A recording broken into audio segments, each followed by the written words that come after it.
अहिले चाहिँ हामी जावलाखेल एरियाभित्र प्रवेश गरिसकेका छौँ।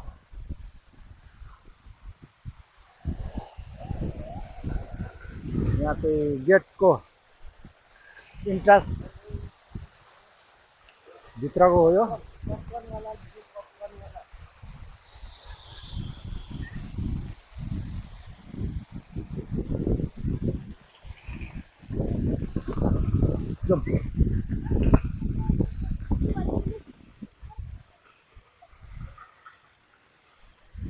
यो चाहिँ श्री तीन जङ्गल शमशेरका भाउजू कर्णकुमारीको शालिग रहेछ।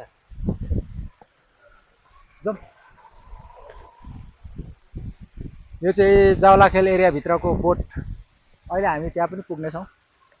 यो केटाकेटीहरूको लागि रमाइलोको लागि हो, किड्स एरिया।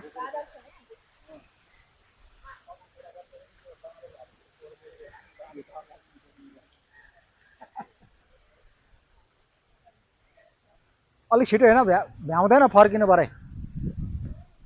यो चाहिँ गोही राखिएको छ यहाँभित्र। यो घोडिया गोही भन्छ यसलाई चाहिँ।